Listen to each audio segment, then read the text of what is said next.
Welcome back. This is video number 10 in our message series called Seriously, based on the book by Skye Jethani called What If Jesus Was Serious? We're looking at chapters 49 through 51 today based on Jesus' Sermon on the Mount. I just want to read a little portion today, if that's okay. We're reading it from Matthew chapter 7, picking up at verse 7. It says, "Keep on asking and you will receive what you ask for. Keep on seeking and you will find. Keep on knocking and the door will be open to you. For everyone who asks receives, everyone who seeks finds, and to everyone who knocks the door will be opened.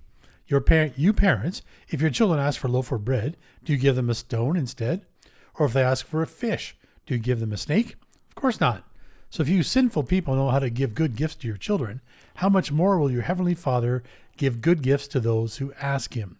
So, Jay, in this particular passage, Jesus is instructing his followers to ask, seek, and knock, and God will give good gifts to those who ask him.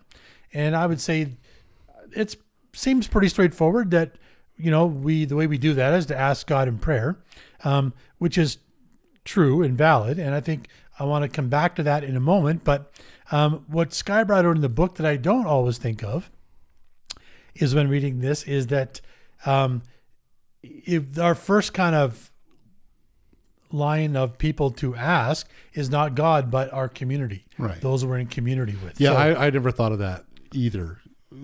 So yeah, that was really kind of a new way of looking at this as well for me. Yeah, and I think that does speak to the idea of living in sort of our church community or community with other people, where it goes beyond just day to day week to week meeting for church services. But I was reminded that most times, even when we read the scripture, God answers our prayers through people. Yeah, absolutely. And I think that the idea then, if we're asking, the idea is we're asking, and maybe the right word to you is asking clear. Yep. Asking directly. We're not trying to manipulate the situation or somehow, just create something in there to that the person then feels. Yeah, just coming after the part about do not judge, I get the idea that, if we choose to try and elevate ourselves and manipulate, which is a common thing to do, because quite often I think we get the idea it's easier for us to get what we want from other people if we have control over them, or we assert control over them, or we manipulate them. And the only thing that pops into my mind is like blackmail. Right. Okay. I know something about you that you don't want other people to know. Well, and I think sometimes it's blackmail, or we really want the answer to be a positive answer, and we're scared it won't be. And so it may not be, we're doing blackmail, maybe that it could escalate to that, but any kind of thing where we're just trying to get, it's not really about asking directly. It's the idea of like, I'm asking in order to get the answer I'm looking for. Yeah, exactly. And I think, I think Jesus is very clearly saying that if you are part of his kingdom, that we need to help each other out. But why is it so difficult for us to just ask? Well, one, I think as I said before, we really want the answer we want. Yeah. I think it's it. But it does require being kind of honest and vulnerable if we just sort of directly ask. We are kind of just being upfront with maybe our intentions. Yeah. We do, and this is a big one, we do risk rejection. We do the idea of like they're going to say no, and we could have an issue with that. We could take it in a way it was not meant to be, and I think those things. I think that's a really big one. That's why I think, we talk about a community. It's so important, like the idea of this to be, the idea of being vulnerable and honest is so much we work on a community so that even for many of us who do really struggle with rejection, that it's sort of like if that community is established, hopefully, and I still think it's hard then. I don't want to sit there and say problem solved, but it's a little easier to realize, even though you might deny my request, you're not rejecting me. Yeah. So I think that's a big one, because quite often I think we do tie our identity to the outcome of the asking. And we obviously want what we want. So rejection or risking rejection is a is a big one for me. Absolutely. I know it's hard for me to ask anybody for anything because of that, or even just the idea that, oh, I'll give it to you, but they bring into play what I don't think they question my intention. Yeah, and that again, that just leads to being completely vulnerable. The other thing I think that Skye brought out in the book that I really thought was interesting was that asking affirms the dignity and status of the one you're asking. That makes them at least equal to us, if not superior, and it requires humility to ask them. Yeah, that's a big one too. I think we don't. Well, it goes back to the vulnerability thing. It makes us feel vulnerable, and as much as any of us can know that that's important to do that, I still think it's, like, at least for me, I'll speak for myself. Yeah. It's still not the default thing I want to go to. Exactly. And it means like, hey, yeah, I'm putting myself in. I'm in need of something. You are someone who might have the answer to that need. I need you. Yeah, and I think that's what he's saying when the superior thing isn't that they're making themselves superior. They just have something that you don't have that you need, and so they're able to give it, and you aren't able to provide it for yourself. But lots of times, I know, trying to think of it now, there was a funny cartoon once where, the person was saying, "Don't roll down the windows because we don't want people to know that we don't have air conditioning in our car," kind of thing, right? So there's a kind of a pride element to it. We won't ask because we don't want to let people know that we don't have what they have. We're inferior to what they have, kind of thing. And it becomes more of a status based on not just circumstances, but possessions. Yeah.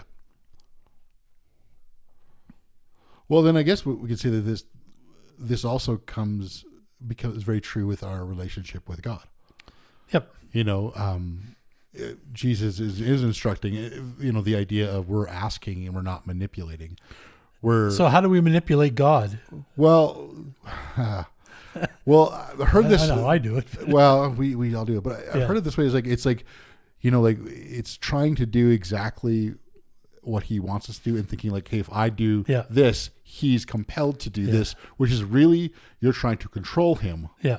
To do that. And that's made fun of on TV all the time. I'll go to church every Sunday if you just heal my mother. Well, exactly. And it is a thing, like even though those sometimes are somewhat extreme for, I think for laughs, that, but we really do that. We something bad happens and our response is, Lord, I live an obedient life, all that sort of thing. And just sort of like, so I'm doing this to get something, from God. And then it leads us to the idea of like, we can ask the question of, I want this thing. What do I need to do for God in order to get this? In order to get this thing. And I think that's a couple common misconceptions about God. But I think, first of all, we have to come to grips with the idea that God really wants to bless us. Yeah. And I think we have these wrong ideas about God. And Jesus talked about God as a loving father who wants to give good gifts to his children. And again, that's not always our first impression. So the thing you talked about was God's blessing must be earned or pressured, kind of thing.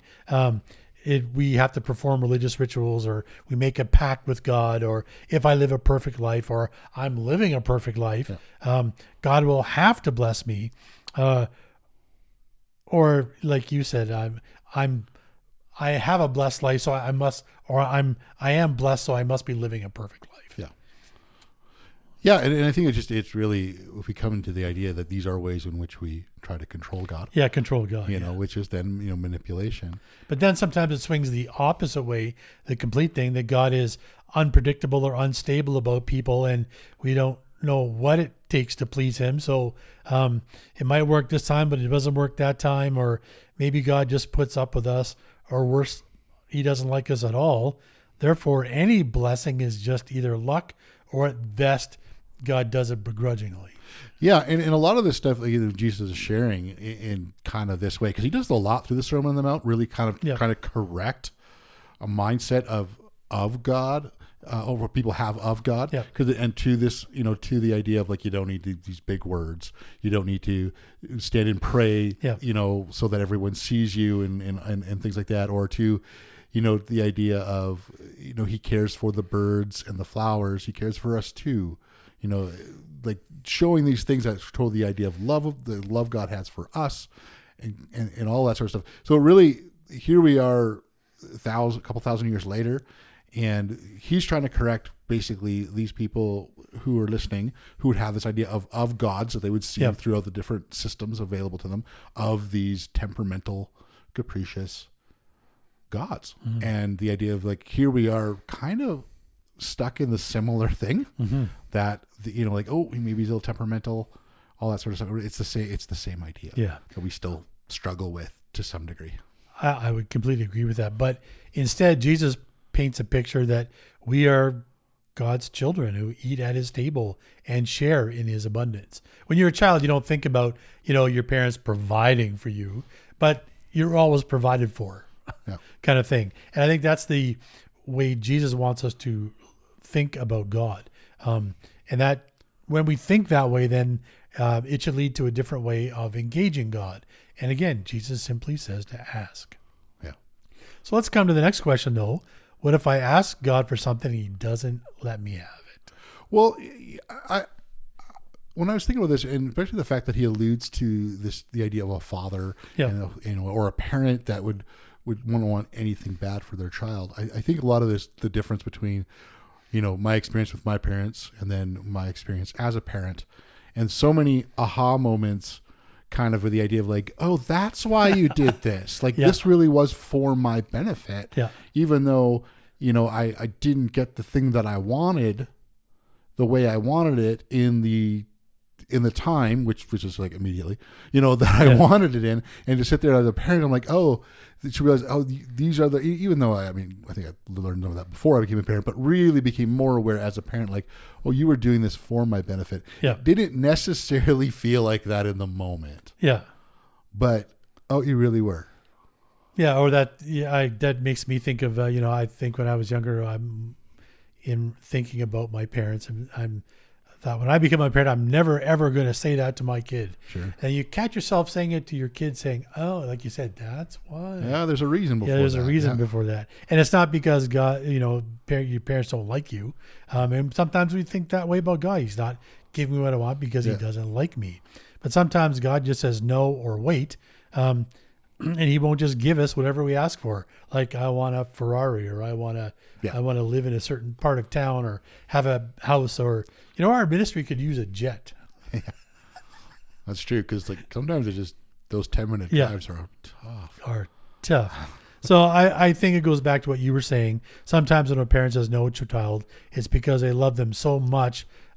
They wouldn't say yes because it could be hurtful or even fatal to the child. And based on, our experience and maturity, we as parents understand the dangers that a child might not. That's right. So I think Skye summed it up in the book by saying God created and knows everything, and he will only answer yes when it is good for us and for others in the long run.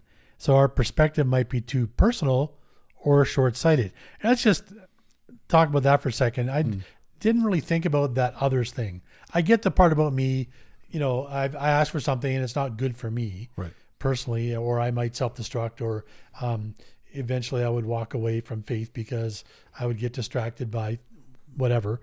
I get that, but I didn't really think about my community in this one. So it comes back to community here again, where it might not just be good for me, or not be good for me, but not good for the people that are in my community if I were to get that. And I thought, oh, that's a good point. Yeah. We do tend to think on the individual level, which there's a good that absolutely don't want to knock that. There's good at that. Yeah. But yeah, like, what if that thing is like, hey, yeah, this is great for me. Yeah. Terrible for everyone around me. Yeah. And it's going to destroy things around us. I think that's we need to keep that in consideration. It could definitely destroy the relationships based on my reaction to the thing, which may be good for me, like you said, but not good for the community. Mm-hmm. And so I think that again, just to reiterate that point, our perspective might be too personal or short-sighted. And then I love how he ends this next chapter with, God always offers us something more valuable than we might imagine or even make up. He offers himself. Yeah. And I think that's the one of the biggest takeaway points is that, like, what God is offering in all of this, I think it's not to focus on the ask. Yep. It's the focus on He's present. Yep. Therefore, we can ask. A relationship. Yeah. It's not. It's the idea of a parent. It's not that. Oh, He loves me. It's He loves me, and He's talking about using an office, well, for lack of a better word. That is, again, it's not just king, which is sort of like, oh, that's great, but like they could be, whatever, or wherever that king resides. Again, it's about presence, and I think that's just everything is about proximity, and He's here. And again, in the book, I think Skye is quoting C.S. Lewis here, that when he's saying that prayer is powerful, and we are asking a powerful being with unlimited resources, not bound by space or time, to do something, and He has the ability to do whatever we might ask. So when He says no or wait, we shouldn't be disappointed or angry, but grateful that He has our best interests, both individually and collectively, at heart. Yeah, that's good. Well, again, thank you once again for joining us for this video. We hope that it will stimulate some thoughts and some conversations, whether that's with friends or if you're part of our community in your missional community. However, just however that brings more, I'm going to say thoughts to you. And really, again, the idea of how this leads us into a way we are living with each other and living with God. So once again, thank you. There will be some notes to this with some reflections, things that we can look at. They'll be linked in the show notes. Please like and subscribe. Yes, please. And we will see you again with the next video.